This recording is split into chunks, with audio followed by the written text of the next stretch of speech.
Buenos días. Hola, profe, buenos días. Buenos días. Buenos Buenos días. días, profe. Muy bien. ¿Cómo están, chicos? ¿Cómo les fue en el Todo bien, examen? profe. Todo excelente. Estuvo muy ¿Para fácil. cuándo, para Muy cuándo bien. está la nota del examen? Yo no me estoy esperando que me pasen los técnicos tu reporte para yo subirla. Pero yo creo Ah, ya. que hoy hablo con ellos y pero yo creo que todos saben cómo les fue, ¿no? La verdad es que estuvo bastante fácil. ¿Cómo les fue con la formativa? Tenemos, bueno, por lo general la formativa es para final de módulo. Ujú. Ok. Entonces, una vez que usted ya nos diga que está bien hecha las preguntas de la encuesta, pues ya las aplicamos. Ok, bueno. La idea es que ustedes hicieran las preguntas, las revisaran los técnicos y ya la tengan lista para la formativa. Porque con la formativa, bueno, con la encuesta y con lo que vamos a hacer de la entrevista, pues van a ser dos documentos donde ustedes van a tener ya las preguntas hechas, una de encuesta y otra de entrevista, para que ustedes puedan subir los datos, ya sea al SPSC o alguna otra herramienta como la en vivo y podamos tener estadísticas, que es nuestra materia y ustedes sepan cómo utilizar estas herramientas para poder obtener esos datos. Que no solamente es diseñar la encuesta, aplicarla y todo lo más importante, bueno, todo es importante, realizarla, aplicarla, la obtención de datos y luego el análisis de esos datos, que es todo un proceso. ¿Ok? Entonces, pero lo que queríamos hacer era este ejercicio donde ustedes realizan ya una encuesta con todo el formato para que podamos en un momento dado aplicarlo ya en un proyecto más grande o en un futuro. Pero ustedes ya tienen la base de cómo se realiza. ¿Ok? Bueno, ¿alguna duda? Si no, para empezar con el tema de hoy, porque nos vamos a ir un poquito más rápido porque nos dijeron que íbamos a terminar un poquito antes el módulo, entonces tenemos que ver todos los temas y nos vamos a ir un poquito más rápido. Cualquier duda que tengan, me lo hacen saber, levantan la manita y lo aclaramos. ¿Ok? Muy bien. Bueno, vamos a iniciar con, acuérdense que ir tomando notas porque vamos a ir complementando toda nuestra información. Por ahí les dejé en el EBEA la actividad que se vence hoy, que le vamos a subir del viernes hasta el día de hoy. Para los equipos o los grupos que no lo han subido, lo realicen. La verdad es que es bastante fácil con todas las notas que ustedes tienen. La grabación que estaba pendiente, que no se veía, ya la subí, ya la envié para que la subieran y ya debe de estar también en la plataforma. Ok, bueno, vamos a empezar a compartir y vamos a ver tipos de registros. Vamos a ampliarnos. Ok, se va para acá. Bueno, vamos a ver los tipos de registros que podemos nosotros hacer o realizar cuando estamos realizando una investigación. Estos tipos de registros son importantes porque en todas las investigaciones, independientemente del tipo y del enfoque, tenemos que hacer registros. Siempre es bueno ir registrando todo, tener nosotros nuestro diario, ir anotando todo, hallazgos, observaciones, dudas. Entonces, todo esto lo tenemos que registrar. Y para esto hay varios tipos. Entonces, vamos a ver los tipos que vamos a empezar con una nueva tabla, se llama tipos de registro, ¿ok? Para que lo consideren y lo vayan ustedes también complementando su tabla. Tipos de registros. ¿Qué son los registros de observación? Pues estos registros son herramientas importantes donde nosotros vamos a recopilar y analizar la información sobre ese fenómeno que estamos investigando. Permiten documentar eventos y datos de manera sistemática, o sea, de cómo van ocurriendo. Dentro de estos registros tenemos registro, la observación es el acto de observar un fenómeno y recopilar datos. Si nosotros nos ponemos a observar algo, el fenómeno que sea, o la acción que sea o el evento que sea, nosotros vamos a llevarlo por medio de una observación. ¿Y cómo lo vamos a hacer? Pues vamos a estar observando o viendo el fenómeno para poder recopilar esos datos. El registro es la documentación de las observaciones de forma sistemática o estructurado y organizado, donde nosotros vamos a ir realizando todas esas observaciones. ¿Ok? Entonces, los registros de observaciones son herramientas esenciales que nos van a permitir recopilar y analizar información sobre el fenómeno que estamos observando. Dentro de estos hay la importancia de los registros de observaciones es que nos permiten, déjenme mover la cámara para acá, los registros de observaciones son cruciales en una investigación, son importantísimos. Imagínense que no tomamos notas, se nos puede ir por ahí un dato importante. Entonces, cuando estamos haciendo una investigación, siempre debemos de traer nuestro cuaderno de notas o nuestra tabla de notas o en el iPad o en alguna parte nosotros tenemos que ir registrando. Lo más conveniente es un cuaderno de notas porque podemos hacer, borrar y todo. También en el iPad o en la tabla de notas que tenemos ya en nuestros dispositivos electrónicos. Pero es importante que lo realicemos. ¿Por qué? Porque estos registros de observaciones permiten obtener esa información valiosa para analizar las tendencias y mejorar la toma de decisiones. Porque lo que les menciono es que cada vez que nosotros realizamos una nota, podemos evaluar si ese hallazgo es bueno, es malo, es importante, es relevante. Entonces, en ese sentido, nosotros tenemos que tener ese registro de observación. ¿Cuáles son los pasos o los elementos que debemos de tomar en el registro de observaciones? Primero, el análisis que nos va a permitir analizar esos patrones o esas tendencias que nos vamos a ir encontrando dentro de nuestra observación o nuestra investigación. La otra importancia que tiene, que es la evaluación, que nos ayudan a evaluar si es efectivo los programas donde nosotros estamos interviniendo. Muchas veces en las investigaciones nos ponemos a prueba algún plan piloto o algunas, por ejemplo, cuando hacen ensayos con algún tipo de medicamento o con algún tipo de documento escolar, por ejemplo, en las escuelas públicas en México hay escuelas piloto. Entonces, esas escuelas piloto ponen a prueba los planes y programas que se van a implementar en los siguientes, sobre todo cuando se cambia el modelo educativo. Entonces, eligen a varias escuelas como escuelas piloto, y a esas escuelas piloto se les aplica el nuevo plan de trabajo o el nuevo plan educativo o la nueva currícula. Entonces, implementan con esas escuelas y ven si funcionan o no funcionan. Si funcionan, ¿por qué funcionan? Si no funcionaron, ¿por qué no funcionaron? Y en un momento dado, ¿qué hay lo que cambiar? Entonces, por eso son importantes todos estos registros de observaciones, porque vamos a aplicar un nuevo plan, lo vamos a analizar y vamos a ver esas tendencias que puede haber si, por ejemplo, hace 4 años, pusieron en marcha un nuevo modelo para enseñar las matemáticas.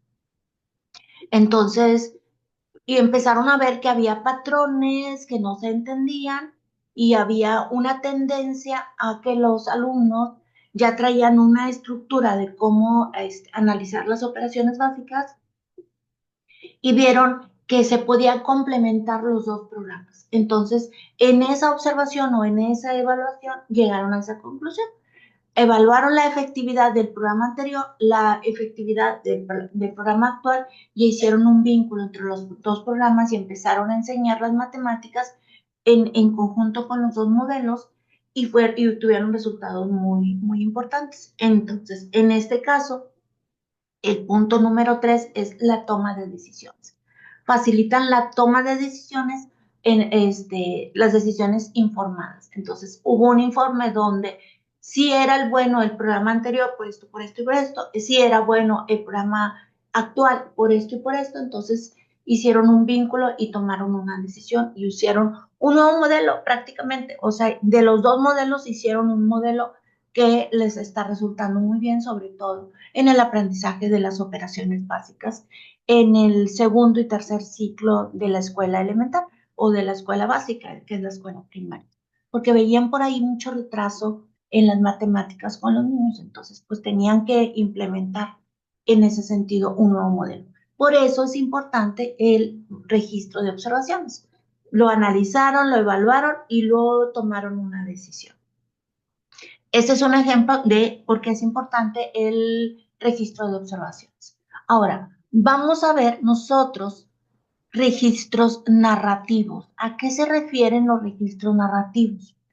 Entonces, como su nombre lo dice, pues no narran, ¿verdad? Narran.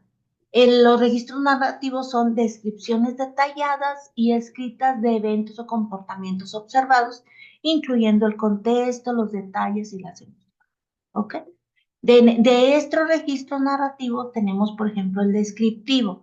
Describe eventos o comportamientos de manera detallada.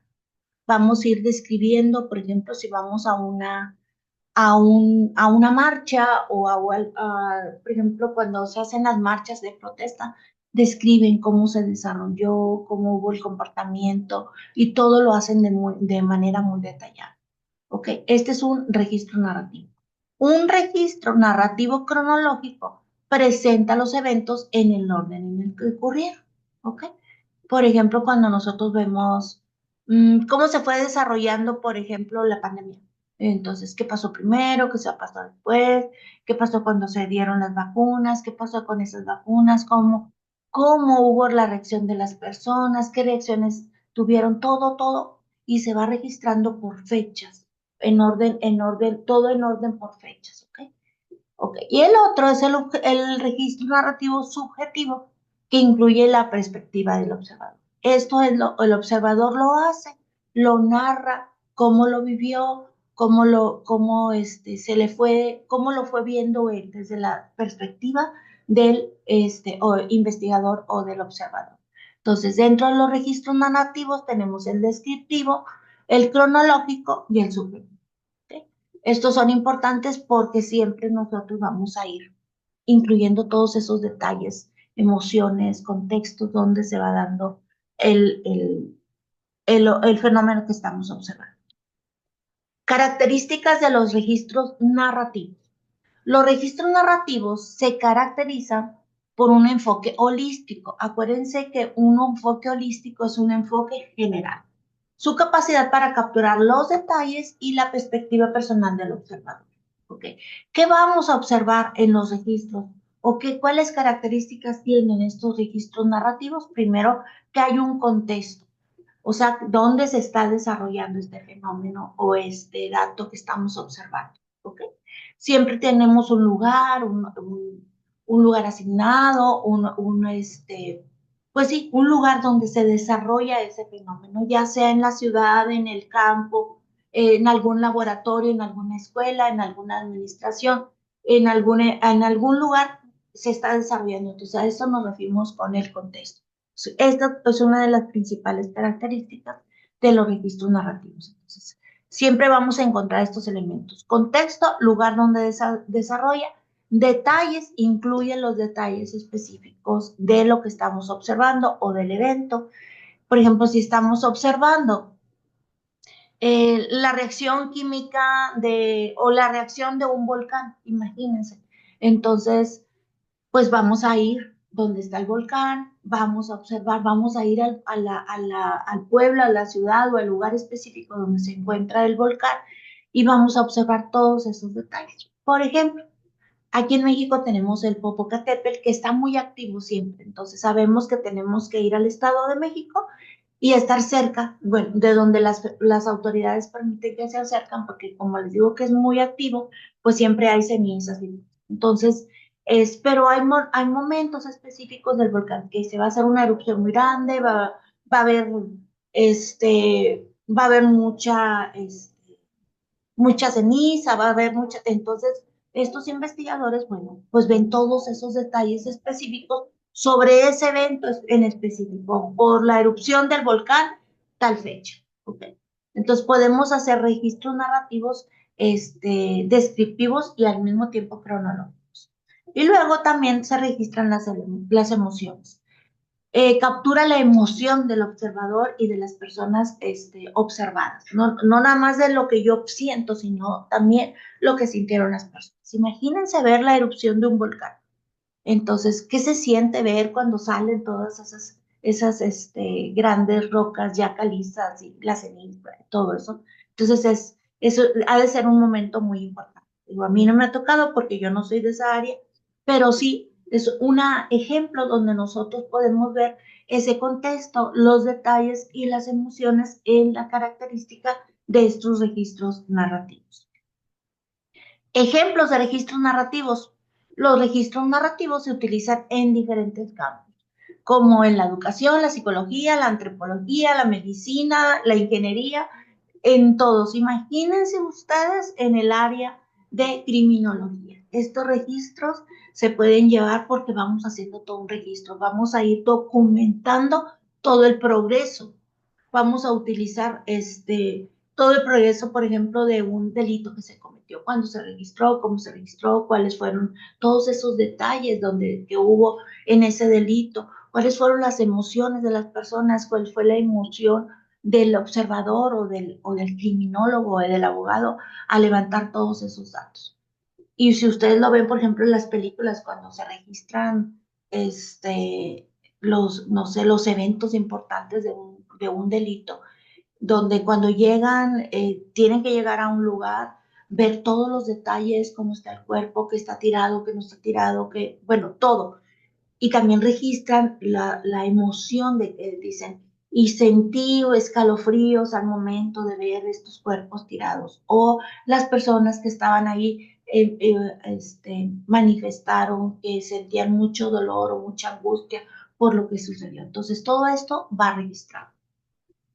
Les digo, estos son ejemplos en la educación, en la psicología, en la antropología, en la criminología, en la salud, es en el área médica. En todas partes tenemos que llevar tipo de estos registros. Ok. Registros anecdóticos, o sea, como su nombre lo dice, son anécdotas que vamos a ir registrando. Los registros anecdóticos son breves relatos de eventos o comportamientos que resaltan un aspecto particular de la observación. Son narrativas más concisas y enfocadas a un registro narrativo. Perdón, enfocadas que los registros narrativos.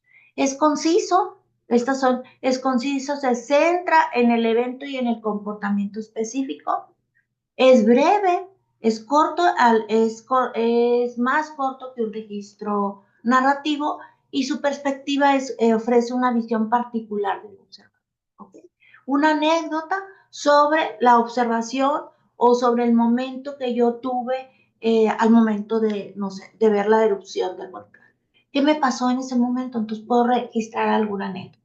Entonces, estos registros anecdóticos son mucho más cortos que los registros narrativos. Características de los registros narrativos. Por ejemplo, los registros narrativos se caracterizan porque son breves, se enfocan en un evento específico y es una perspectiva muy personal del observador. Es una experiencia que tuvo el observador al momento de ir a hacer todo su registro. Son específicos porque se centran en un evento en particular, son breves y son muy subjetivos. ¿Por qué? Porque le revela lo que el investigador o el observador tiene de ese comentario o esa emoción de ese evento en específico. Ejemplos de registros anecdóticos. Los registros anecdóticos se utilizan para documentar momentos claves de aprendizaje, reacciones o un estímulo o un comportamiento excepcionales. Por ejemplo, nosotros como docentes, no ahorita en la universidad, pero sí como docentes, ya más bien, no en la universidad, no porque no se hagan, sí se hacen, porque, por ejemplo, hay un programa de tutorías donde ahí podemos hacer un registro ya sea un registro narrativo o un registro anecdótico, donde nosotros tenemos la entrevista con uno de los alumnos y fue, no sé, a lo mejor fue muy productiva, muy relevante y lo anotas como en esta entrevista hubo un aspecto importante y es algo muy breve. Entonces, en este registro anecdótico se utilizan para documentar momentos claves del aprendizaje, reacciones o estímulos al comportamiento esperado. El número uno sería el aprendizaje, el comportamiento y esas reacciones. Estos son ejemplos de registros anecdóticos. ¿Quién de ustedes no ha tenido una anécdota no sé, con alguna materia, con algún docente, con algún compañero? Y son cosas que, por ejemplo, que se quedan siempre muy grabadas. No sé, por ejemplo, que digan, yo me acuerdo cuando estaba en la escuela primaria y me acuerdo de cuando nos estaban dando la clase de matemáticas, me acuerdo que el maestro utilizaba cierto material y no se me olvidan, por ejemplo, cómo hacer las divisiones o cómo hacer las multiplicaciones. Y es un registro que ustedes lo tienen, a lo mejor no lo tienen anotado, pero sí lo tienen grabado en su memoria, que en un momento lo podían documentar. Pero a lo mejor el maestro que les dio esa clase de matemáticas registró que en el momento que se utilizó tal método, los alumnos fueron muy espontáneos y el aprendizaje fue muy significativo y muy rápido. Entonces, son pequeños momentos donde se da y se registra. Registros de tiempo, ¿ok? Los registros de tiempo se enfocan en la duración de los eventos o del comportamiento. En va a permitir que analizar patrones y tendencias en el uso del tiempo. ¿Cuáles son las características o cuáles son los puntos claves de los registros del tiempo? Bueno, pues la duración. Primero se centra en la duración de un evento. Luego la frecuencia, mide la frecuencia de los eventos. Y luego los patrones que permiten analizar patrones en el uso del tiempo.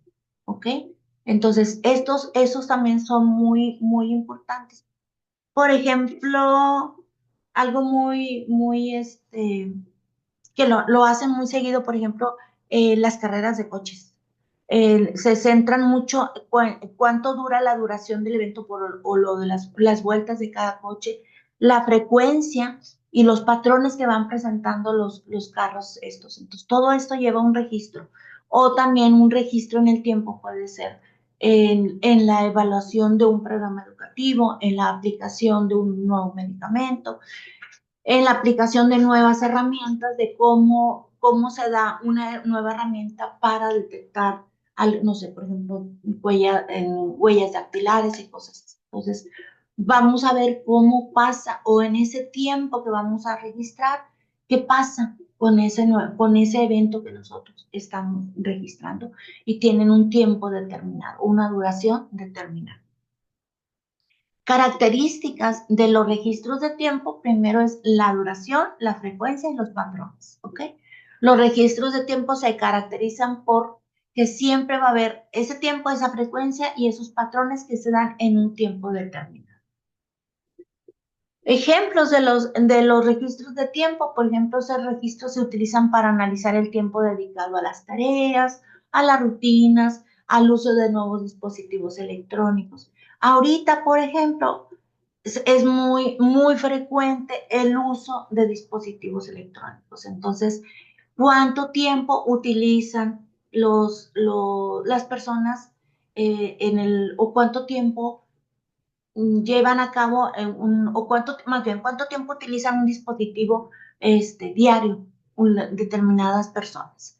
Habrá personas que dicen, pues, de las 8 de la mañana a las 8 de la noche, yo lo reviso a primera hora de la mañana para ver si hay mensajes o hay correos o hay algún aviso importante y ya no lo vuelvo a revisar hasta las 2 3 de la tarde, donde va a ser mi hora, por ejemplo, mi hora de comida, doy otra revisada a ver si hay algún asunto importante y ya no lo vuelvo a revisar hasta en la noche.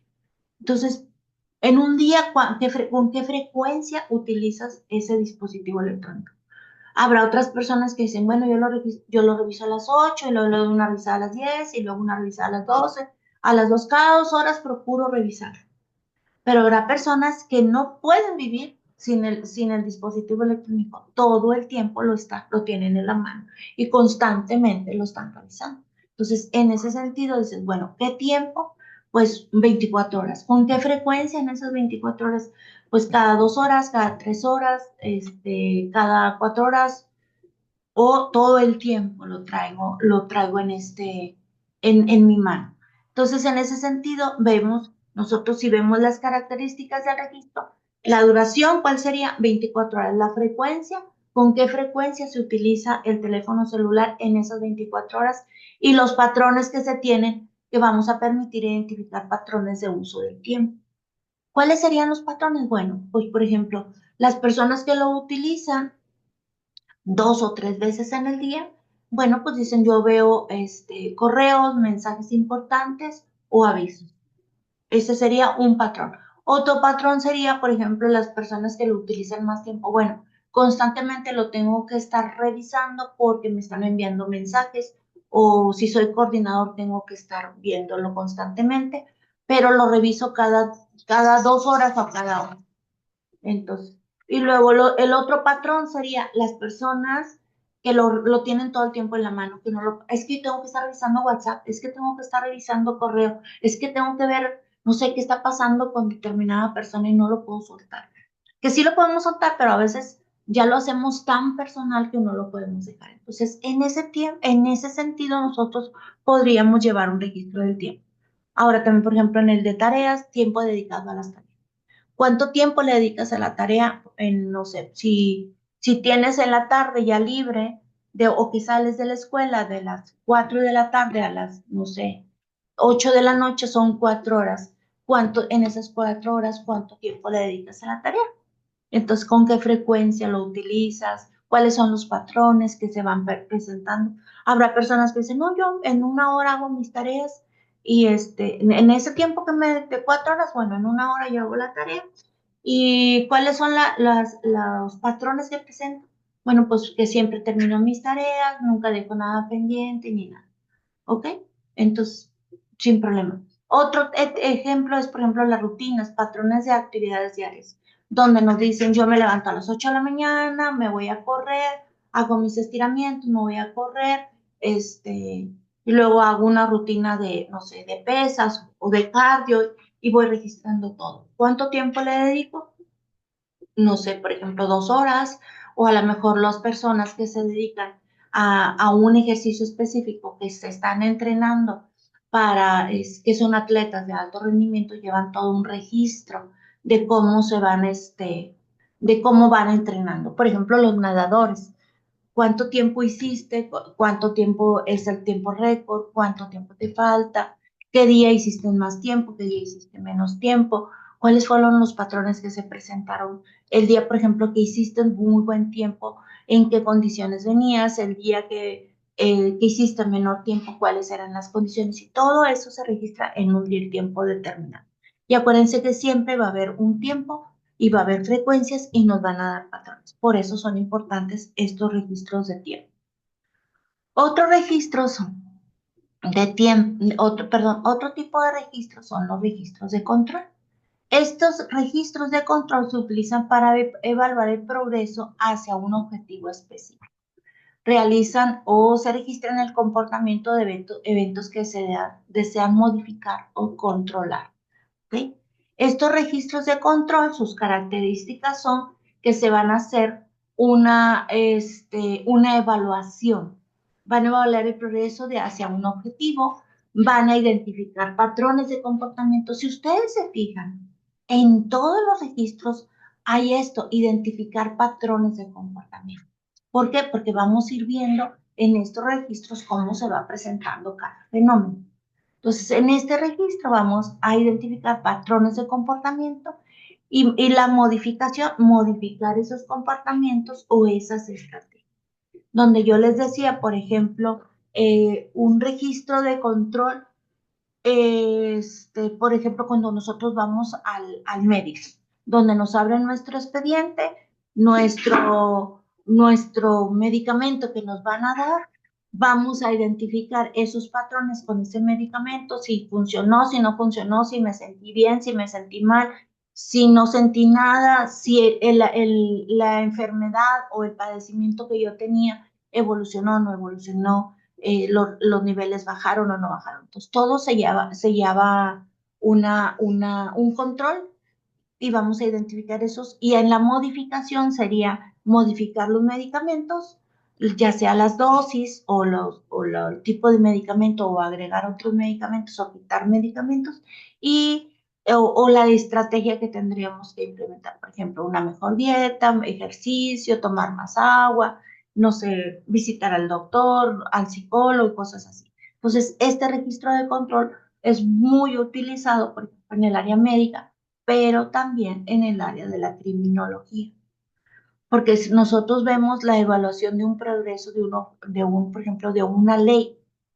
Cuando nosotros vemos cómo se aplica la ley, vamos a identificar esos patrones que se dan cuando se aplica la ley y si algún momento hay que modificar algún aspecto, por eso se hacen esas modificaciones a la ley o se implementan nuevas estrategias en la aplicación de esa ley. Entonces, estos registros de control son muy importantes porque tenemos un registro muy específico y sobre todo vamos a identificar patrones. ¿Ok? Otros registros son registros de estimación. Estos registros de estimación se utilizan para evaluar la cantidad y la frecuencia de un evento o comportamiento. Se basan en la percepción subjetiva del observador. La percepción se basa en la percepción del observador, lo que el observador o el investigador ve. La subjetividad son subjetivas porque son muy subjetivas que otros registros, porque recuerden, es lo que percibe el observador. Y la estimación evalúa la cantidad o la frecuencia, o la calidad también se puede evaluar aquí en estos registros de estimación. ¿Ok? Vamos a ver, ay, perdón. Estos registros de estimación se basan, les digo, son frecuentes que se utilicen, pero son más frecuentes, por ejemplo, los registros narrativos o los registros de tiempo. Entonces, estos registros de estimación son muy, muy subjetivos porque es lo que el observador percibe y estima y evalúa la cantidad y la frecuencia. ¿Okay? Bien. ¿Alguna pregunta hasta aquí? Acuérdense que ustedes van a ser criminólogos y van a llevar varios tipos de registros. Entonces, es importante que identifiquen muy bien la clase de registro que van a hacer para que su observación y sobre todo esos comportamientos o esos hallazgos nosotros los podamos identificar y en un momento poder cambiar o implementar una nueva estrategia. ¿Ok? Bueno, preguntas hasta aquí sobre los registros. Los registros de observación que nosotros podemos llevar a cabo. No, ninguna pregunta, chicos. Bueno, vamos a continuar con el siguiente. Vamos a ver las muestras y los tamaños. Esto es bien importante, muchachos, porque dónde o con quién o cómo vamos a hacer estas investigaciones. Yo ya tengo mi tema, ya sé de qué tema voy a hablar, yo ya hice mi encuesta, yo ya hice mi entrevista, ya la diseñé, ya me la aceptaron, pero ¿dónde lo voy a aplicar y con quién lo voy a aplicar? Entonces, estas muestras y los tamaños de las muestras dependen mucho del enfoque de la investigación que nosotros les estamos dando. ¿Ok? Y vamos a ver, por ejemplo, en los enfoques, en el muestreo, hay probabilístico y no probabilístico. Entonces, no probabilístico, se seleccionan unidades de una muestra según criterios específicos. El proceso no es aleatorio y se utiliza cuando el objetivo es explorar un tema o buscar casos específicos, ¿ok? No probabilísticos. Se seleccionan unidades de muestra según criterios específicos. Criterios específicos, por ejemplo, que sea estudiante, que tenga determinada edad y que sea estudiante de la universidad, pero que sea estudiante de la carrera de criminología y que tenga una edad entre 18 y 23 años. Y que viva, por ejemplo, también muchas veces con esos criterios. Que viva no sé, en Quito. Entonces, se seleccionaron en esa muestra criterios muy específicos, entonces ya no es probabilístico, ya es no probabilístico según los criterios. En el probabilístico se basa en la posibilidad de que cada unidad de la población tenga la oportunidad de igual de ser seleccionada. ¿Ok? Ofrece una representación más precisa de la población, permitiendo generalizar allá. Cuando nosotros hacemos una observación general, permítanme tantito. No sé, por ejemplo, cuando nosotros hacemos no sé, un muestreo de no sé, de algún, algo comestible, no sé, algún producto comestible, donde nosotros le preguntamos a cualquier persona de que si le gusta o no le gusta determinada, no sé, jugo o refresco o alguna fritura, porque para todo se hacen muestras. Entonces, es muy probable que me puedan preguntar porque no tienen elementos específicos de que digan, tiene que ser población mayor de 18 años, o sea, llegan y te dicen, tú estás parado y te dicen, ¿le puedo dar a probar este nueva fritura? Viene sellada, viene cerrada. Nada más nos puede decir si le gustó o no le gustó. Entonces, tú le dices, sí, sí me gustó, está bien, le falta sal, no le falta sal, está muy salado, pica, no pica. Entonces, y es muy probable que me puedan preguntar. Y en el no probabilístico, acuérdense que tenemos criterios muy específicos para que me puedan llegar a realizar esas preguntas. ¿Ok? Bueno, por ejemplo, uno de los grupos decía que iba a hacer una investigación sobre la percepción de la inseguridad que existe en el área donde ustedes están estudiando en las orgues, sobre cómo perciben los alumnos los delitos alrededor de la universidad. Entonces, en ese caso, dicen, ¿cómo perciben los estudiantes de la Universidad Católica de Cuenca en el distrito de Azorgues o en la unidad de Azorgues la criminalidad? Entonces, probablemente a todos nos puedan preguntar porque están hablando de estudiantes de la universidad. Entonces, probablemente ahí a todos les puedan preguntar y les puedan hacer las preguntas. Pero, por ejemplo, ese sería probabilístico. Y no probabilístico dirían, personas que hayan sido víctimas de algún delito en los alrededores de la universidad. Ya tenemos ahí un criterio. O alumnos que hayan sido ya. ¿Usted ha sido víctima de un delito? Sí. Le aplico la encuesta. ¿Usted ha sido víctima de un delito? No, entonces no le aplico la encuesta. ¿Por qué? Porque ya tenemos un criterio. Entonces, en los no probabilísticos, se seleccionan las muestras según criterios específicos y en los probabilísticos se basa en la posibilidad de que a cada unidad o a cada individuo de la población se le pueda aprender. ¿Quedó claro estos? Porque son enfoques bien importantes cuando nosotros los utilizamos. Probabilístico y no probabilístico. El muestreo no probabilístico, tenemos varios tipos de este muestreo no probabilístico. Por conveniencia, fíjense bien, acuérdense que utilizamos criterios. Por conveniencia, se seleccionan los individuos más accesibles o factibles para contactar. Ejemplo, una encuesta sobre los clientes de un centro comercial. Me conviene, porque me conviene que me den esta información. Entonces, si yo le digo, ¿usted ha asistido a determinado centro comercial? No, yo nunca voy no lo voy a entrevistar, porque no conoce, por ejemplo, las tiendas o el tipo de cosas que venden ahí. ¿Ok?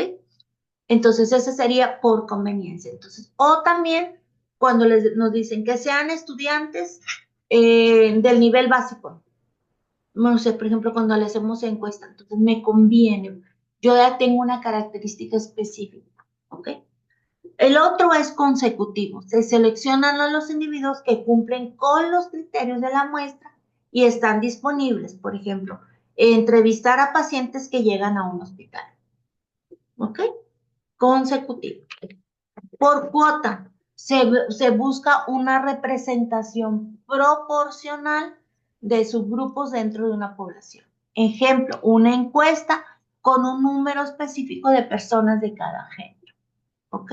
En ese sentido es por cuota, porque ya decimos, necesitamos entrevistar, no sé, a 40 personas de los dos géneros, o 20 y 20, pero ya nos pusieron una cuota para nosotros poder hacer la encuesta o la entrevista. Y luego, por bola de nieve. Esto también es muy importante porque en estos son difíciles de localizar. Les voy a dar un ejemplo. En un estudio que se realizó, decían matrimonios que tengan más de 30 años de casado. Entonces, bueno, pues yo primero estuve investigando y dije, yo tengo una amiga y su esposo tienen 32 años de casado. Ok, a ellos los podemos entrevistar. Entonces yo les decía, ustedes me pueden recomendar a otro matrimonio donde también tengan los mismos años de casados, o de 30 años o más. Sí, unos amigos. Entonces me iban recomendando y por eso se llama la bola de nieve. Uno me va recomendando con el otro me va recomendando con el otro. Entonces yo en ese sentido podría hacer las encuestas o las entrevistas. Nos los van recomendando prácticamente. Se basa en una recomendación del participante de inicio con él para reclutar a otros. Por ejemplo, investigar el comportamiento específico de una ciudad o de cómo se llevan a cabo los comportamientos dentro de ese matrimonio. Entonces, en el muestreo no probabilístico tenemos muestreo por conveniencia, porque ahí hacemos la selección es personas que asistan o que son clientes a un centro comercial. Ya lo hicimos por conveniencia. Por cuota nos dicen, tantas personas tienes que entrevistar. Entonces, pues sí es posible que a mí me seleccionen, pero tengo una representación. Dice, nada más 20, solamente 20. Entonces, a lo mejor tengo 40, pero me dijeron que solamente 20. Y consecutivo se seleccionan los individuos que cumplen criterios y que están disponibles. Entonces, entrevistar a pacientes que van llegando. Pero a lo mejor tú no llegas, entonces dices, nada más vino y lo dejó, pero no llegó, entonces no lo vamos. Y el bola de nieve que les digo que es por recomendación. Estos son los tipos de muestras o de muestreo no probabilístico. ¿Ok? Muestreo por conveniencia. Ventajas. Es fácil, económico, ideal para estudios exploratorios, cuando nosotros vamos a explorar algo. Desventajas. No se puede generalizar a la población y el riesgo de sesgo, porque acuérdense que es una población muy específica. El muestreo consecutivo. Se seleccionan a los primeros 100 pacientes que llegan a un hospital para una encuesta sobre satisfacción. A lo mejor el 101 ya, pues ya no lo vamos a entrevistar. Y quería que lo entrevistáramos, pero no, porque nos dijeron los 100 primeros pacientes que llegaron al hospital. Por cuota, el objetivo es replicar la distribución de los subgrupos de la población de la muestra. Ejemplo, se busca una muestra de 50% hombres y 50% mujeres para una encuesta sobre preferencias de productos. ¿Ok? Y el muestreo por bola de nieve, el objetivo es identificar participantes específicos que son difíciles de encontrar, porque acuerden que son por recomendación, investigar sobre la experiencia de migrantes indocumentados utilizando la recomendación de otra persona dentro de un mismo contexto. Entonces, esos son los muestreos no probabilísticos. ¿Ok? Ahora, vamos a ver muestreo probabilístico.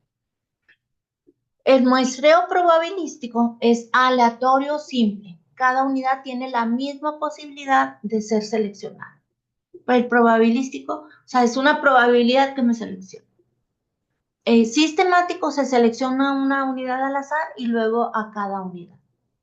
Estratificado, la población se divide en subgrupos y se seleccionan muestras al azar de cada grupo. Y los conglomerados se divide la población en grupos y se seleccionan al azar algunos. Vamos a ver cuáles son estas características de este muestreo probabilístico. ya sea el aleatorio simple, el sistemático, estratificado o los conglomerados. El muestreo aleatorio simple, este método se seleccionan unidades al azar de una lista o una tabla de números aleatorios. No sé, por ejemplo, tenemos 20 alumnos, vamos a entrevistar a 10. Y bueno, nada más. Ejemplo, se seleccionan 100 personas de una lista de 1000 nombres para una encuesta. Entonces, mire, por ejemplo, cuando hay aquí las elecciones en México, normalmente la selección que hacen, les digo porque me ha tocado llevarlo a cabo, no hacer la selección, pero sí llevarlo a cabo. Dicen, personas o que tienen la capacidad de votar o que tienen su credencial de elector para o para elegir un candidato, personas que tengan un apellido con R. Entonces, aleatorio simple, dice, bueno, de esas 100 personas, de esa lista de personas, vamos a seleccionar 100 personas que tengan apellido con R. Y de la lista, ¡pum!, te selecciona. O nada más, o a veces no ponen así, bueno, ahí ya pondrían un criterio. Entonces, ya, de esta lista de 100 nombres, seleccionamos y selecciono 100. Y ya, al que le tocó, lo tocó. Entonces, aleatorio simple. O cuando, por ejemplo, vamos a hacer no sé, algún evento o algo. El maestro, este van a participar. Todos tienen la capacidad, pero bueno, no sé, lo hacen por alguna selección específicas, pero es algo muy simple, ¿ok? Entonces tienes la misma posibilidad de participar que todos. El muestreo sistemático, a ver, este método se selecciona una unidad al azar y luego cada unidad. Se seleccionan de 10 personas una lista para la encuesta. ¿Por qué? Porque lo llevamos un orden. Dentro del muestreo, espérame, es que me está estratificado.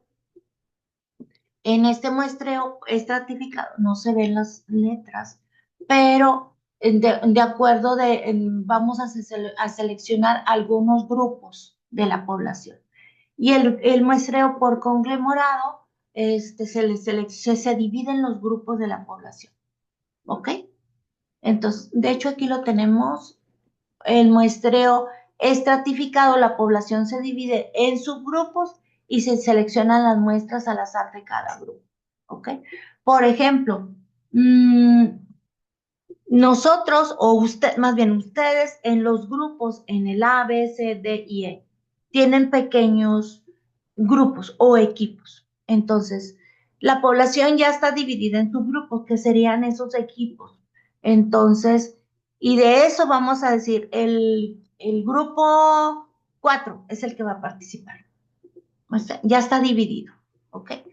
Entonces, en ese sentido sería estratificado. Y el conglomerado se divide la población en grupos y se selecciona al azar algún grupo.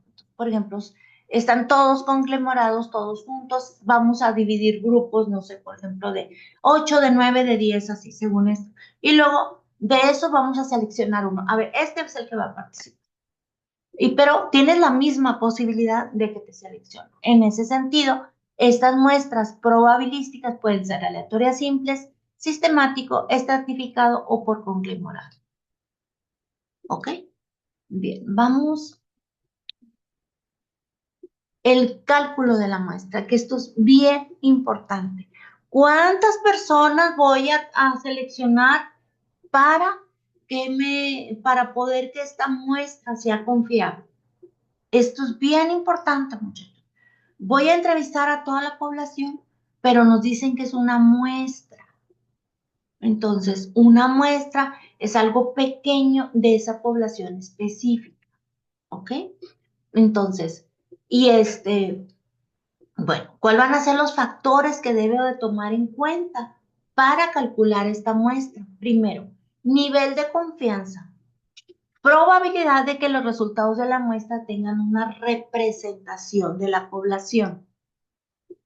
El otro factor, margen de error, un rango de variación aceptable entre los resultados y la muestra y la población.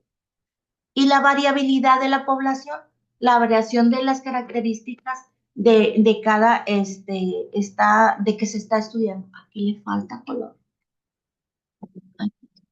Pues se está estudiando.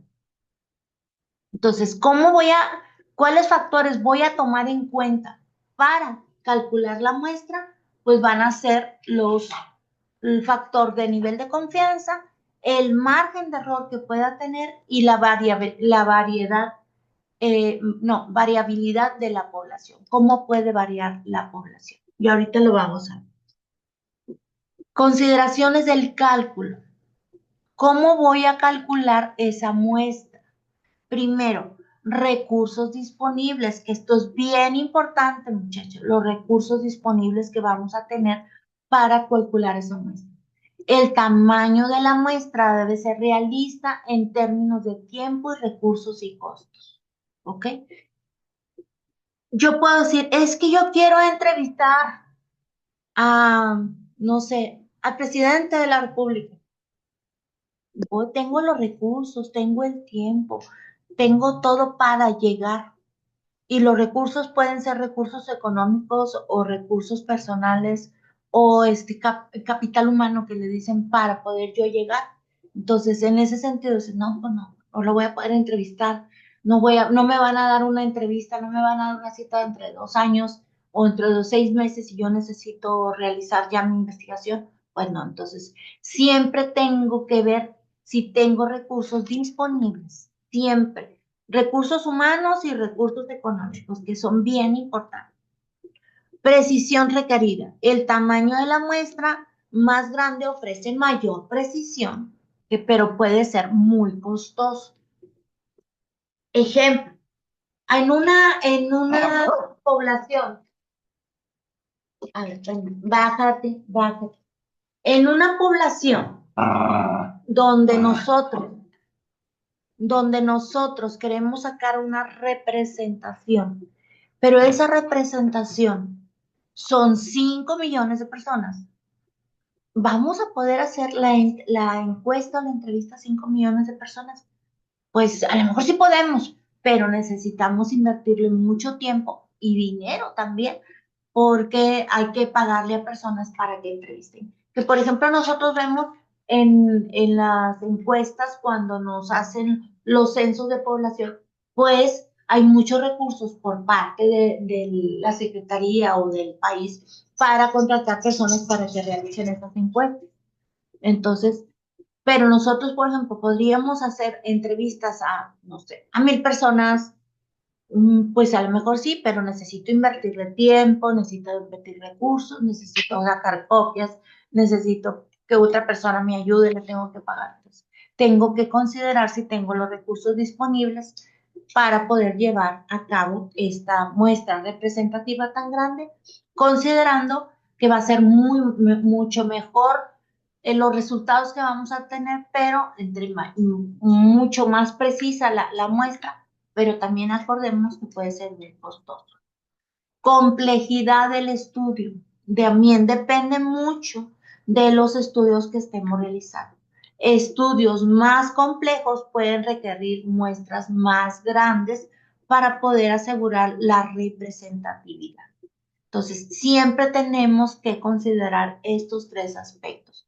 Los recursos disponibles que son básicos, los tenemos, no los tenemos.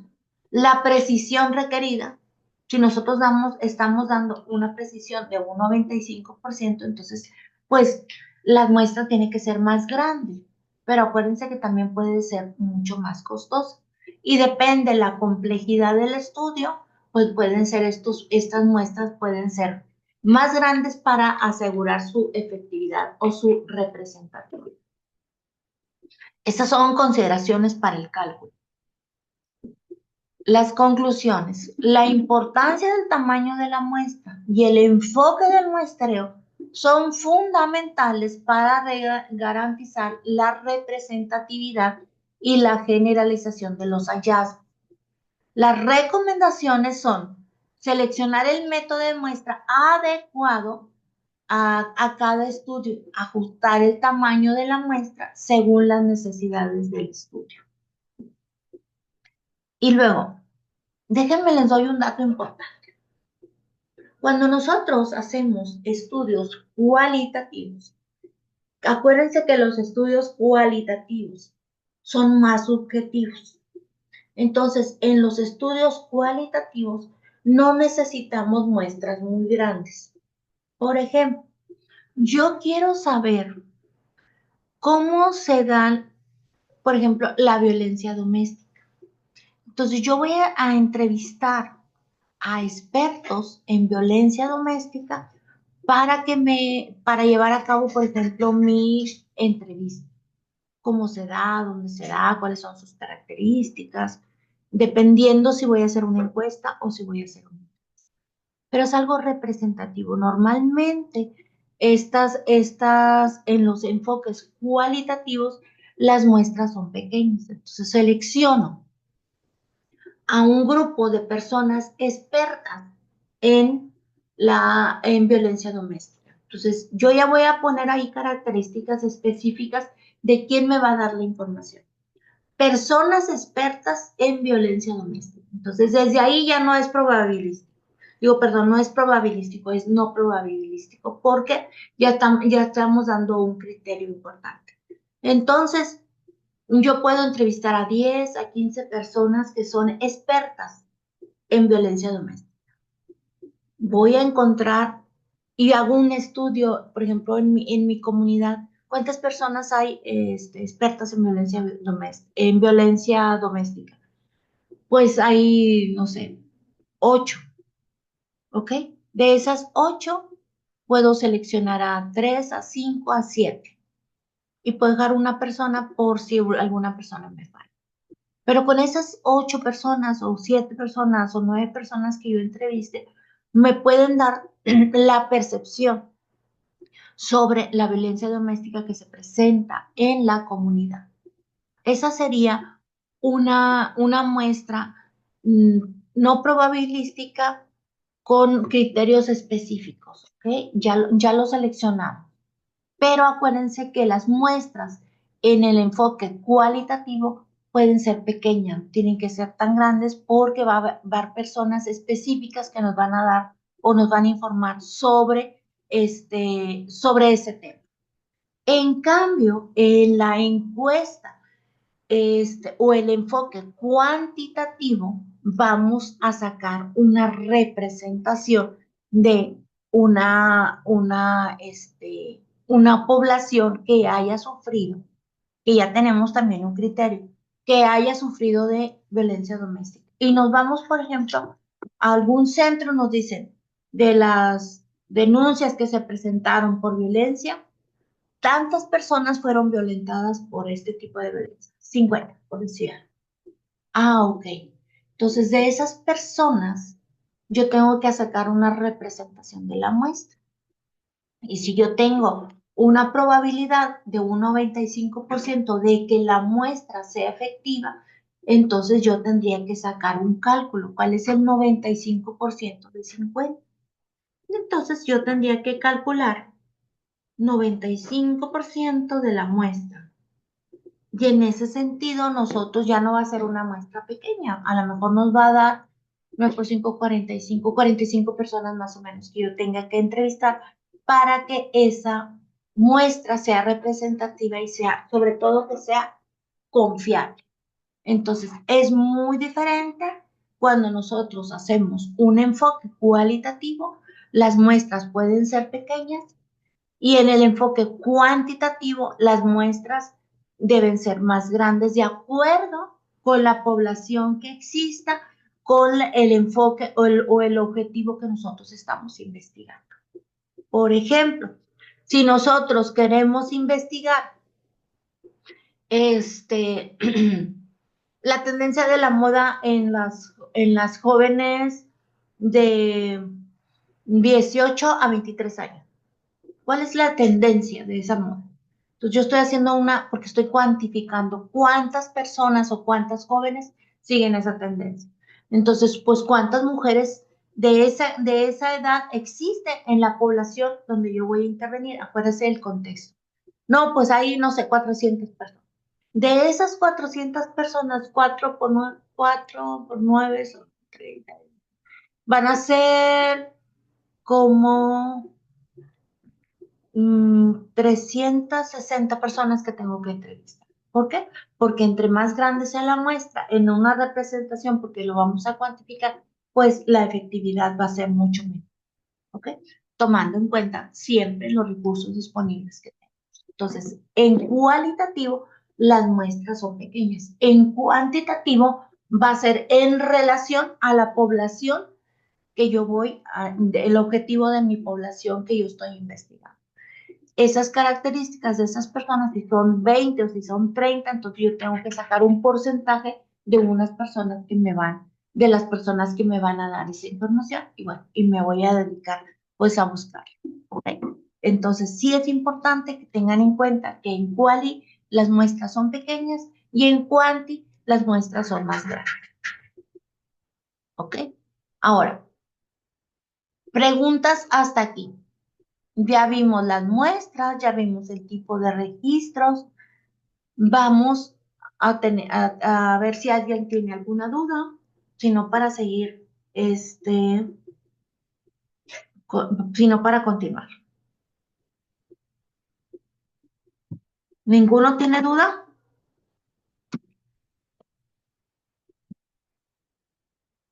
¿Nadie tiene ninguna duda? Ok. Llevamos ya dos tablas, compañeros. La tabla de registros y la tabla de el tipo de muestra, el probabilístico y no probabilístico. Características del probabilístico, características del no probabilístico y el tipo de muestra probabilístico y el tipo de muestra no probabilístico. ¿Ok?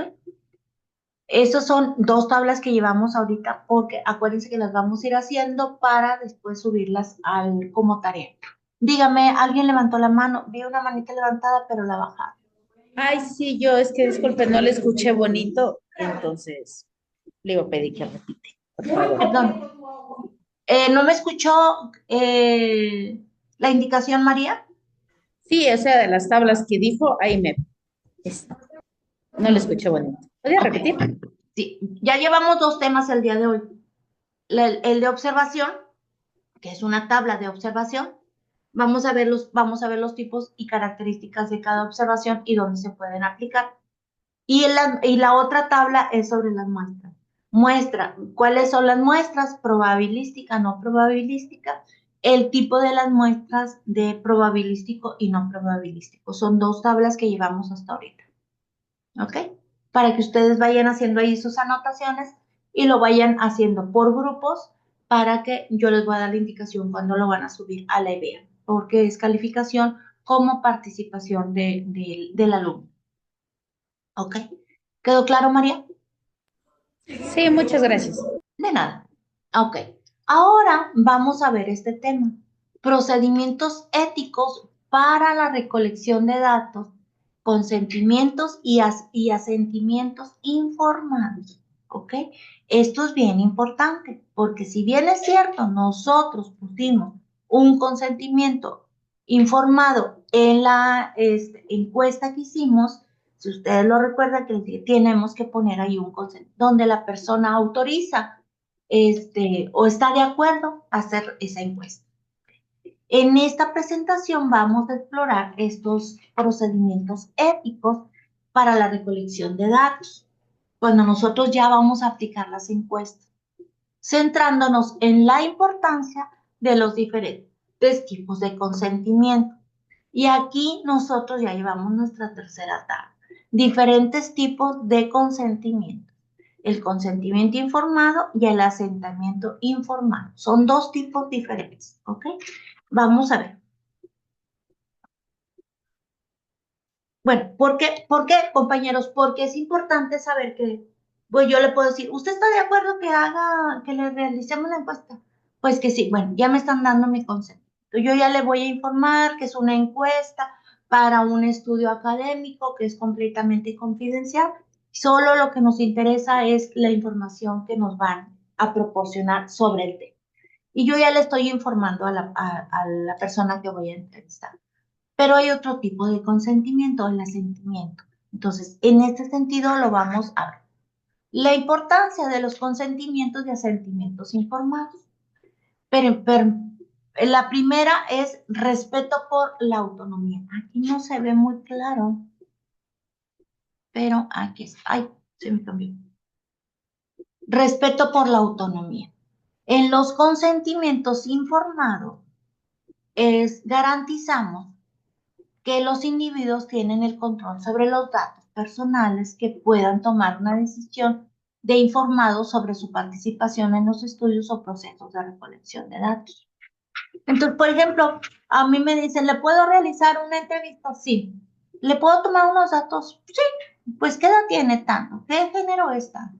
¿Qué escolaridad tiene? Tanto. Entonces, en ese sentido, yo estoy proporcionando datos, pero me están garantizando que todos los datos que yo voy a proporcionar, sobre todos los datos personales, van a ser completamente confidenciales. Entonces, por eso se llama respeto a la autonomía, porque yo lo autorizo, pero también al mismo tiempo me dicen que son confidenciales. Y en este sentido, se pueden tomar decisiones informadas sobre si participan o no participan en el estudio. Ok. Otra importancia de estos consentimientos es la protección de los derechos.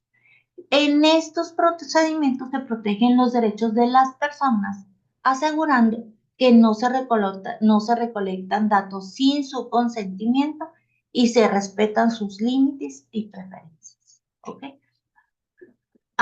Por ejemplo, ustedes cuando ven una entrevista en la televisión de algún artista o de alguna persona, no sé, alguna persona que van a entrevistar en la televisión. Normalmente estas personas, antes de llegar a la entrevista, preguntan, ¿qué me vas a preguntar? ¿Sobre qué tema? Y muchas veces ellos dicen, pero no me puedes preguntar sobre este tema. ¿Ok? Y tenemos que respetar esos límites y esas preferencias. Porque a veces los entrevistadores se pasan sobre, no sé, ¿por qué en una ocasión a alguna de las artistas, ¿cómo se provocó el aborto? No, no me lo provoqué, fue un aborto espontáneo. Sí, pero es que la gente dice que usted se provocó el aborto. A ver, desde un principio yo te dije que no me preguntara sobre este tema o no hay preguntas sobre ese tema. Entonces ponemos límites y preferencias. ¿Por qué? Porque vamos a proteger ese derecho de la persona que nos está dando información de poner un límite, de hasta dónde me puedes preguntar y hasta dónde. O hasta dónde te puedo contestar y hasta dónde no. Siempre que tengamos estos consentimientos informados, ya sea consentimientos o asentimientos informados, tenemos que tener en cuenta la autonomía de las personas para que nos den esa información y la protección de sus datos. Siempre tenemos que proteger los datos de las personas que nos están dando información. Salvo que sea algo muy público o algo cuando, no sé, por ejemplo, pasa el representante de seguridad pública, entonces pues ya sabemos que es el representante, es algo muy público. Pero cuando es algún tema privado o una investigación que nosotros estamos realizando, siempre tenemos que tener esta protección de los derechos de las personas que estamos entrevistando. Y asegurarles que todos los datos que se van a recolectar son sobre su consentimiento y que ellos pueden poner sus límites y sus preferencias. Ahora, definición del consentimiento informado. El consentimiento informado es un proceso mediante el cual se proporciona información clara y precisa a un individuo sobre un estudio o un proceso de recolección de datos antes de que éste decida participar o no. Les voy a dar dos ejemplos. Si tú te vas a someter a una cirugía, el médico tiene la obligación de informarte sobre su procedimiento. ¿Qué se va a hacer? ¿Cómo se va a hacer? ¿Dónde se va a hacer? Los costos, dónde lo vas a llevar a cabo, a qué hora, cuántas personas van a intervenir, los riesgos de la cirugía, se puede presentar esto y esto y esto. te voy a informar todo lo que pueda pasar en el procedimiento. A lo mejor no pasa, pero puede pasar. Ejemplo, a una chica, hace poco les estábamos platicando sobre el procedimiento informado y nos dice, a mí me hicieron una cirugía en el oído. Entonces, la doctora me dice, se va a llevar a cabo la cirugía sobre el tímpano de tu oído derecho. Vamos a hacer un injerto de la parte de atrás de tu oreja, vamos a quitar un pedacito y lo vamos a injertar en ese tímpano porque tenía una perforación en él. Vas a tener, esta cirugía dura media hora, pero durante 24 horas no te vas a poder mover, vas a tener que estar, según el oído, vas a tener que estar de lado, acostada completamente para que no se mueva, porque eso nos va a dar la seguridad de que el injerto se haya realizado bien. A las 24 horas tú te vas a empezar a mover y ya le empezó a dar. Puede ser que los primeros días no escuches, puede ser que te sientes un poquito mareada. Y le dio toda la información sobre el procedimiento que se iba a llevar acá. Puedes sentir un poco de dolor, vamos a hacer esto. Le dio todo. Entonces, ¿tú estás de acuerdo que se te realice esta cirugía? Sí, ok, fírmalo. Entonces, desde el momento que tú lo firmas o dices sí, estás de acuerdo que se lleve a cabo esa cirugía. O, por ejemplo, cuando llega una persona que necesita entrar al hospital pero no está consciente, se le pide ese consentimiento a una persona que se haga responsable de él. No sé, la mamá, el papá, el esposo, el hijo, dependiendo de las características del él. Entonces, en ese momento autorizan a que se realice un procedimiento. En el caso de nosotros, que nosotros realizamos estudios y hacemos investigaciones, vamos a preguntarles a las personas si están de acuerdo en darnos esa información. Les vamos a dar la información de qué se trata el estudio, que es completamente confidencial, que todos los datos que nos digan los vamos a utilizar únicamente como algo académico. No se van a divulgar, yo no voy a divulgar. Planito tal me dijo tales datos. Simplemente el dato es lo que me interesa. La información que me están dando me interesa mucho. No es que no me interese la persona, sí me interesa desde el momento que estoy recurriendo a estas personas para que me den la información, es que sí me interesa. Entonces, pero necesitamos que ellos nos autoricen que nosotros podemos llevar a cabo esa recolección de datos. Antes de que esta persona nos diga que sí, tenemos que informarle, por eso se llama consentimiento informado, porque consienten que nos van a dar esa información siempre y cuando respetemos su autonomía y sus derechos. ¿Ok? Esta es una definición de consentimiento informado. Ahora, definición de consentimiento de asentimiento informado. El asentimiento informado se aplica a menores de edad o personas con capacidades limitantes o con alguna discapacidad, donde se requiere la comprensión y la participación del individuo, junto con el consentimiento de su representante legal o tutor. ¿Ok? Si yo quiero entrevistar a un niño sobre cualquier tema, ¿cuáles son tus juegos preferidos? Yo necesito tener este consentimiento, se llama asentimiento informado, porque en este caso se utiliza para personas que son menores de edad o con alguna discapacidad o alguna limitación. Por ejemplo, alguna persona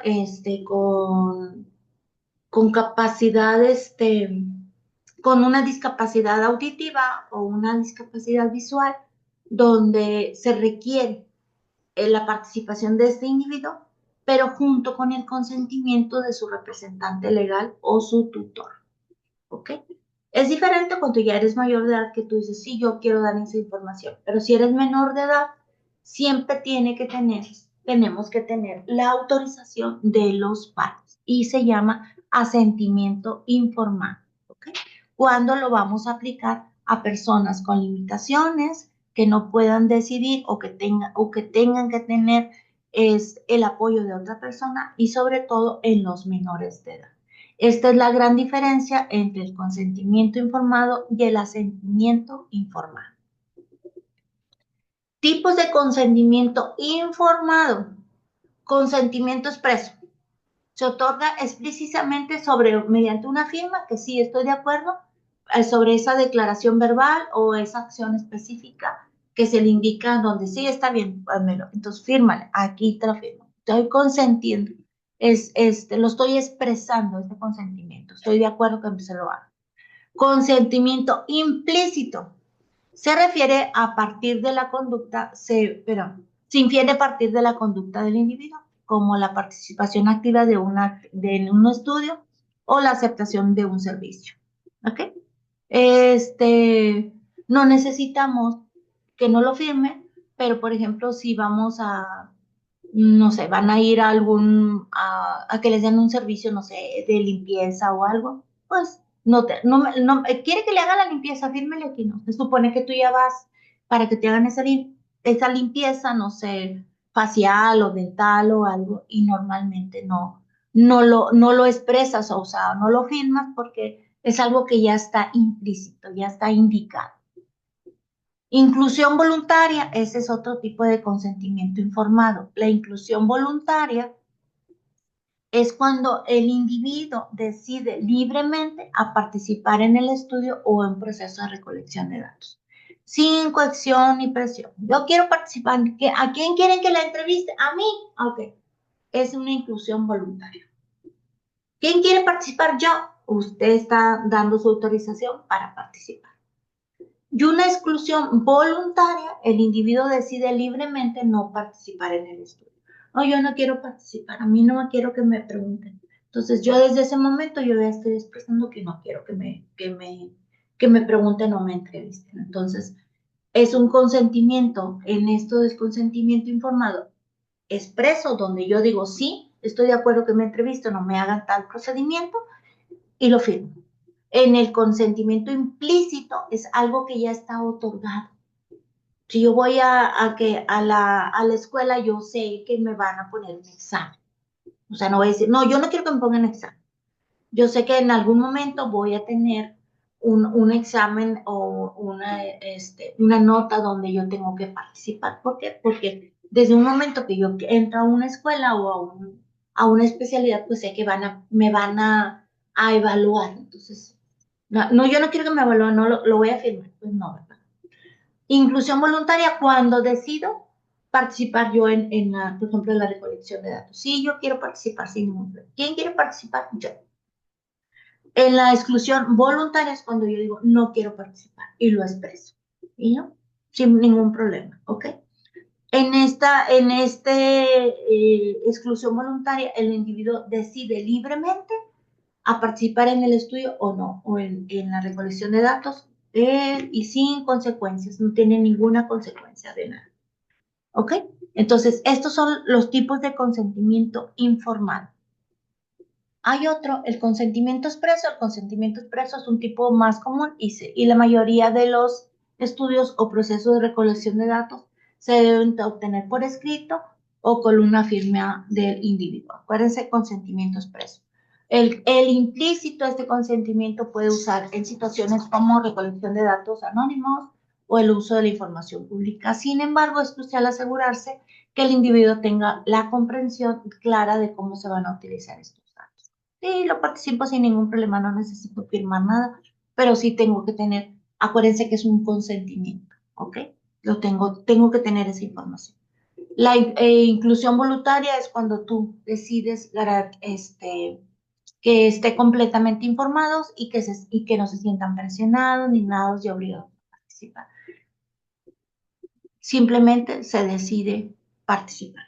Y la involuntaria, el derecho de la exclusión voluntaria, es un aspecto fundamental en el consentimiento informado.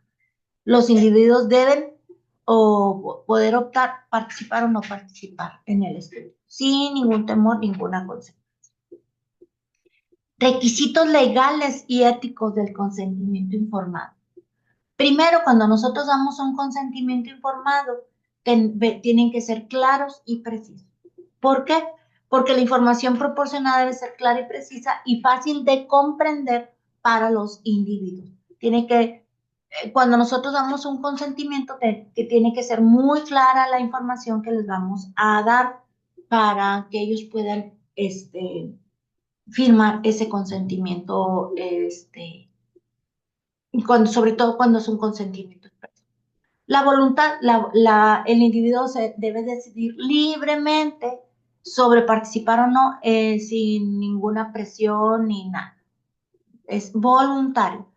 O sea, por ejemplo, yo no me puedo decir, sí, que no me operen o que me estén obligando, la tenemos que operar, la tenemos que operar. No. Si yo no quiero, no, si no, imagínense que me quieran operar y yo no tengo los recursos o no tengo alguna capacidad de decisión o no tengo tiempo para que me lo hagan o no sé, es completamente voluntario si nosotros firmamos o participamos en determinado evento. Y la capacidad, el individuo tiene la capacidad mental y legal para comprender la información y tomar una decisión sobre esta información que nos están dando. Esto también sucede mucho en el área de la criminología. Cuando les informan a los individuos que están dentro de un procedimiento legal, les dicen, usted va a participar en, no sé, por ejemplo, cuando te llevan de testigo. ¿Usted está disponible para participar en la información o de recolección de datos de tal evento que se presentó? ¿Está de acuerdo? Le vamos a preguntar sobre esto, sobre esto, sobre esto. O sea, el procedimiento va a durar tanto tiempo. Entonces, entonces sí te piden que sea un consentimiento expreso. ¿Ok? O también puede ser voluntario. Ok, sí quiero participar, pero puedo poner mis límites. ¿Ok? La voluntad de participar, eso es básico, y la capacidad sobre todo de entender la información que me están proporcionando y la capacidad de entender la información que yo puedo proporcionar en un momento dado.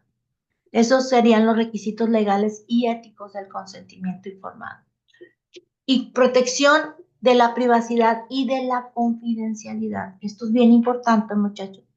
Toda la información personal que los participantes debe estar protegida y se deben de tomar medidas para garantizar la confidencialidad de los datos. Muchas veces, cuando en el caso del mundo del espectáculo, muchas veces los artistas dan información y luego las personas que realizan esas entrevistas no respetan esa confidencialidad de los datos y se hace un dilema ahí que si le dije, que si no le dije, que yo no di esa información o que esa información es falsa. Siempre tenemos que tener esta protección y sobre todo privacidad de estos datos. Son completamente confidenciales, salvo que la persona quiere que se hagan públicos. Bueno, eso ya también te lo consiente, no te lo firma o te lo expresan. No importa si toda la información que yo voy a dar la puedes hacer pública y puedes decir que si ya esa persona te lo dio, te lo expresó, no tiene ningún problema. El problema es cuando yo quiero recabar una información y siempre me dice, bueno, pero ¿estás de acuerdo? No, pues que sí, perfecto. ¿Me lo puedes firmar? No, no necesito firmártelo, pero te doy mi consentimiento. Perfecto. Ya tenemos un consentimiento. Entonces, siempre tenemos que proteger los datos y sobre todo la confidencialidad de las personas que nos lo están proporcionando. Consideraciones especiales para las poblaciones vulnerables. Este asentimiento informado tenemos que tener consideraciones especiales.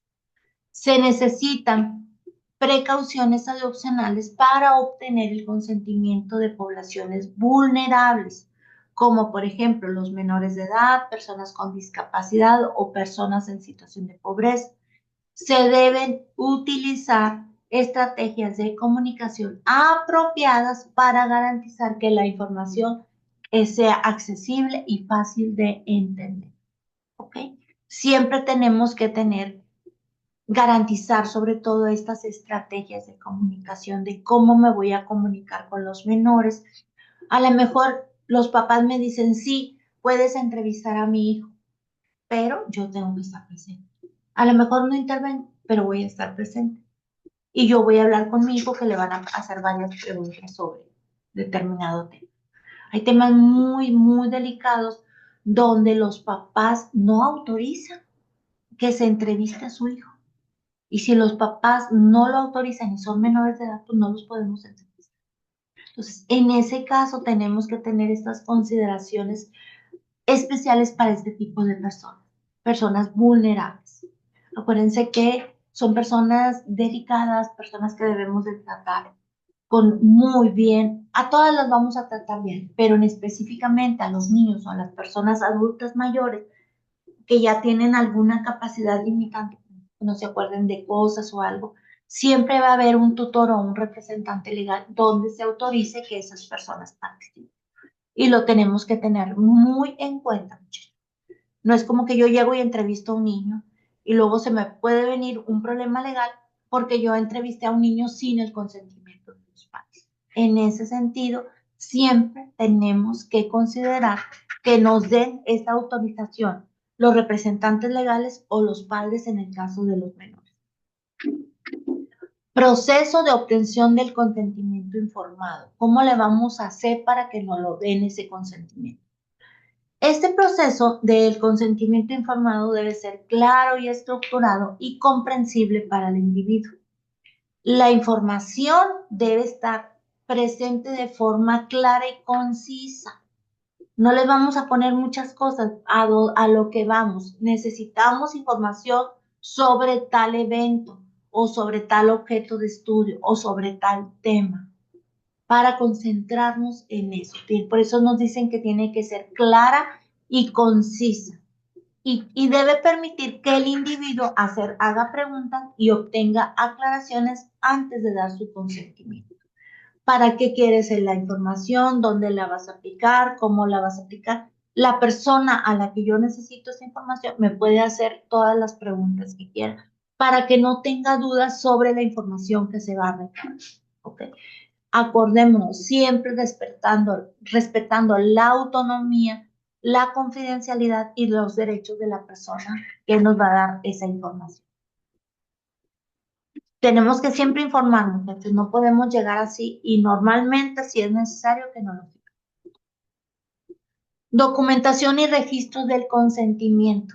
El consentimiento informado debe documentarse y registrarse de forma segura.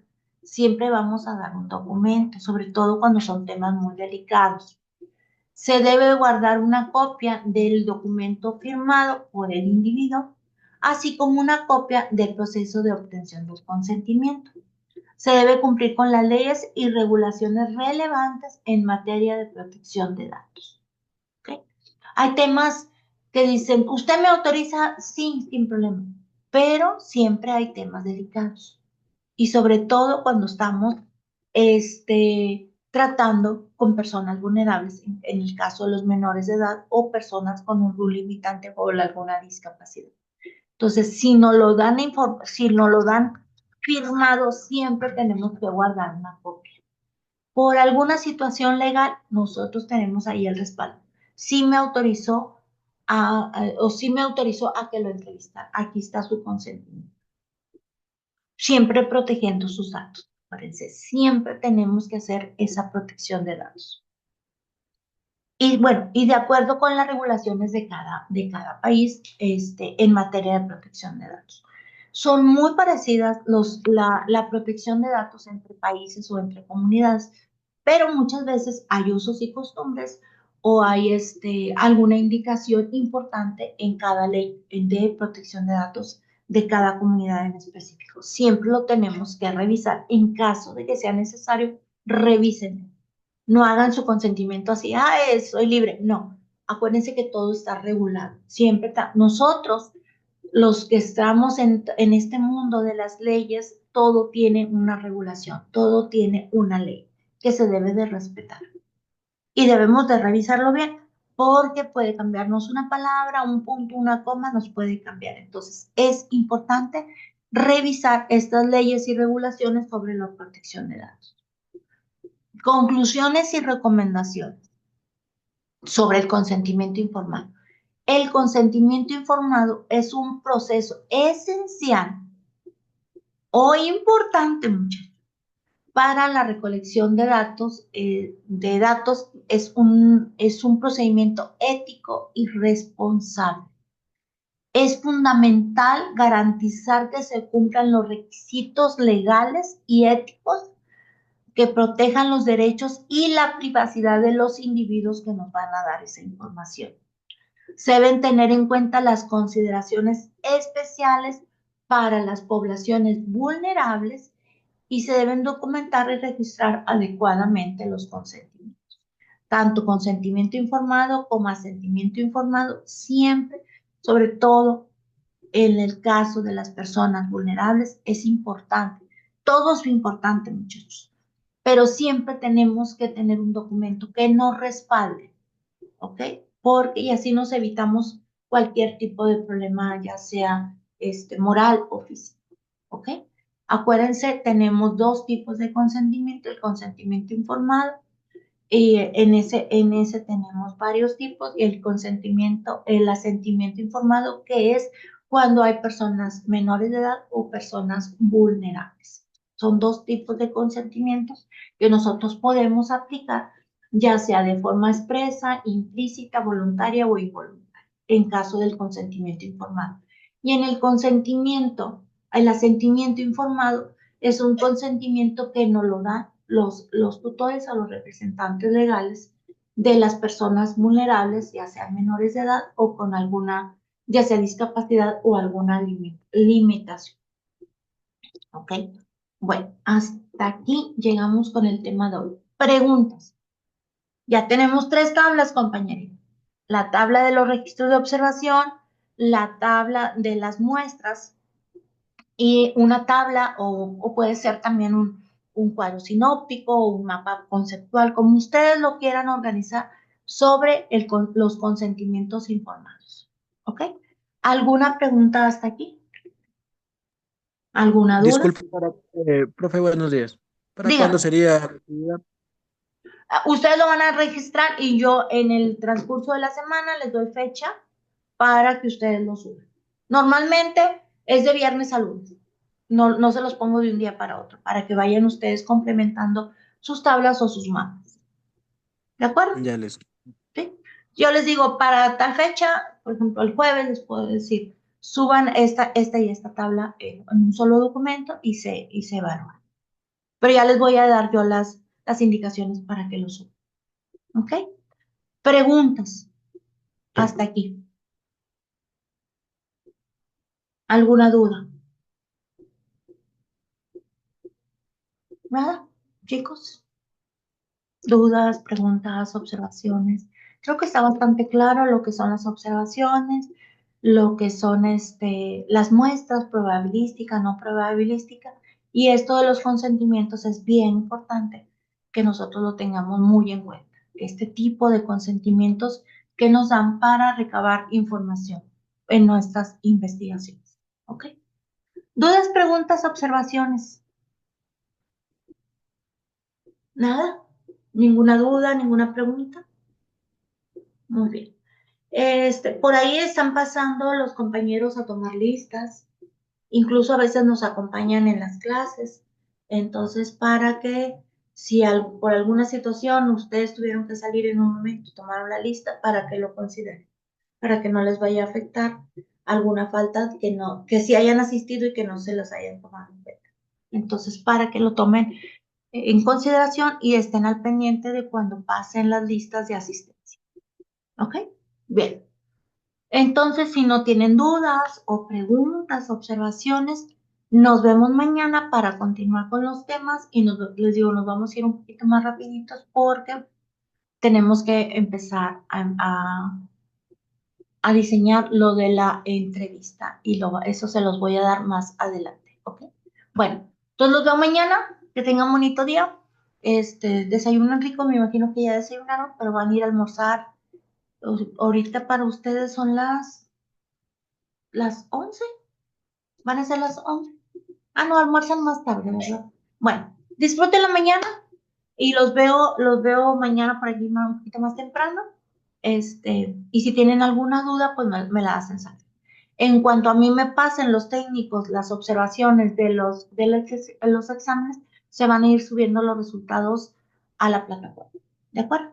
Bueno, entonces los veo mañana, que tengan bonita mañana. De igual manera, muchas gracias. Bye. Déjenme terminar de grabar.